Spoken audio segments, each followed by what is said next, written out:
जनजातीय जिला लाहौल स्पीति और कुल्लू में बादल फटने के दूसरे दिन गुरुवार को 27 घंटों से रेस्क्यू अभियान रहा जारी।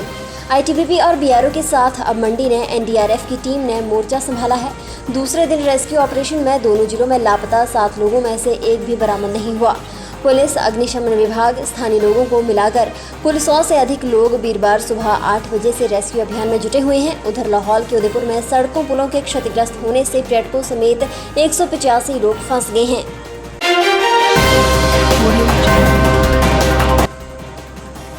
सुंदरनगर विधानसभा क्षेत्र के निहरी में खुलेगा बीडीओ कार्यालय। मुख्यमंत्री जयराम ठाकुर ने मंडी जिले के सुंदरनगर विधानसभा क्षेत्र के अंतर्गत निहरी में एक जनसभा को संबोधित करते हुए कहा कि क्षेत्र के लोगों की सुविधा के लिए निहरी में खंड विकास अधिकारी कार्यालय और किंदर में बागवानी विस्तार कार्यालय खोले जाएंगे। जयराम ठाकुर ने कहा कि वे स्वयं एक पहाड़ी क्षेत्र के सादे परिवार से संबंध रखते हैं, इसलिए आम आदमी की विकासात्मक आवश्यकताओं को भली भांति समझते हैं।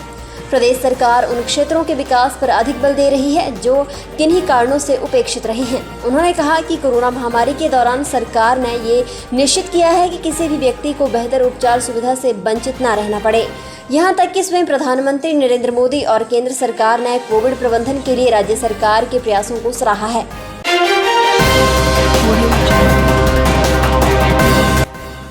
उपायुक्त चंबा ने किया खड़ामुख भरमौर हड़सर सड़क किनारे पौधारोपण अभियान का शुभारंभ। उपायुक्त चंबा डीसी राणा ने कहा कि प्रकृति और पर्यावरण की रक्षा करना हमारे लिए नितांत आवश्यक है। पर्यावरण संरक्षण के लिए सभी लोगों का योगदान जरूरी है।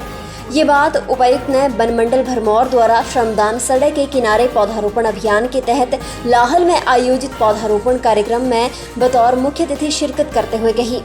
उपायुक्त चंबा ने चिनार का पौधा रोपकर इस अभियान का शुभारंभ किया।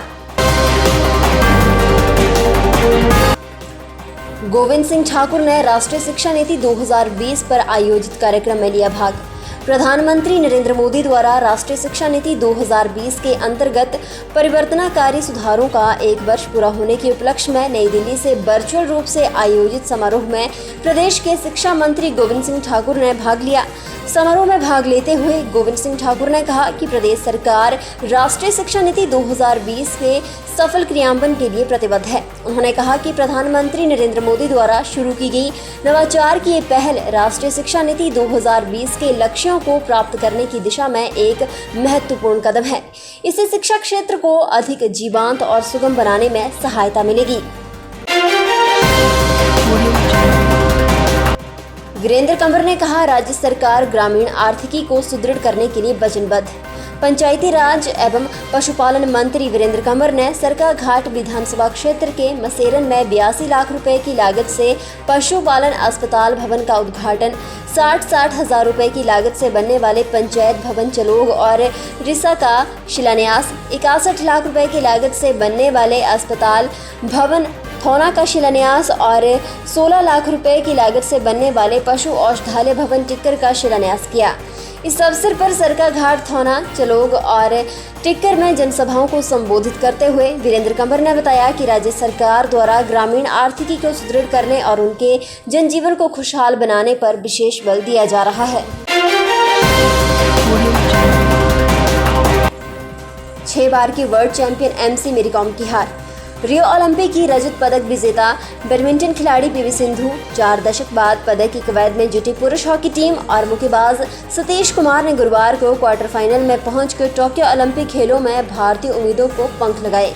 लेकिन 6 बार की वर्ल्ड चैंपियन एमसी मेरी कॉम की हार दिल तोड़ गई। तीरंदाज अतनु दास ने भी अपनी पत्नी दीपिका कुमारी की तरह प्री क्वार्टर फाइनल में जगह बनाकर भारतीय खेमे में खुशी पहुंचाई, जबकि गोल्फ में अनिर्बान लाहिड़ी ने दमदार शुरुआत की। भारत की नजरें हालांकि सिंधु हॉकी और मेरी कॉम पर टिकी थी, जिसमें आशा और निराशा दोनों हाथ लगी। मुख्यमंत्री जयराम ठाकुर ने 5 बेटियों की असहाय मां की आर्थिक मदद के लिए बढ़ाए हाथ। मुख्यमंत्री ने वीरवार को चिंदी विश्राम गृह में जब दुखियारी मां की पीड़ा सुनी तो उन्होंने मौके पर ही 2 लाख रुपए की आर्थिक मदद स्वीकृत की।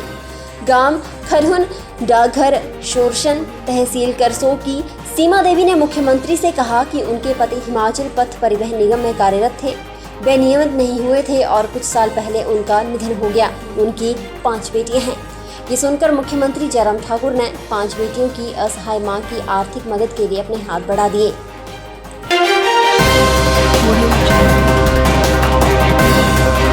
जिला बिलासपुर में शिवा परियोजना के तहत 1001 फलदार पौधे किए गए रोपित।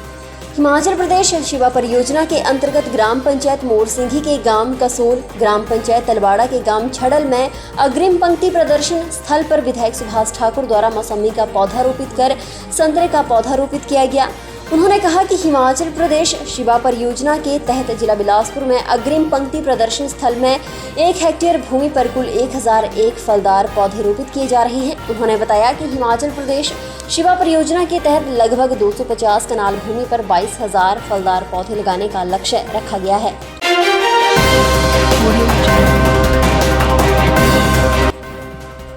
जिला ऊना का मॉडल 1 साल 5 काम पूरे प्रदेश में लागू होगा। जिला ऊना में ग्रामीण क्षेत्रों का चहुमुखी विकास करने के लिए ग्रामीण विकास एवं पंचायती राज विभाग के माध्यम से शुरू किया गया 1 साल 5 काम अभियान अब पूरे प्रदेश में लागू किया जाएगा। इस संबंध में जानकारी देते हुए उपायुक्त ऊना राघव शर्मा ने बताया कि नई पंचायतों के गठन के बाद जिला ऊना में ग्रामीण क्षेत्रों में बड़े और दूरदर्शी कार्य करने के लिए 1 साल 5 काम अभियान की शुरुआत हुई थी, जिसके अंतर्गत समस्त पंचायतों में खंड विकास अधिकारी 5 बड़े कार्यों की सूची बनाकर उन्हें 1 साल के भीतर पूरा करना सुनिश्चित कर रहे हैं।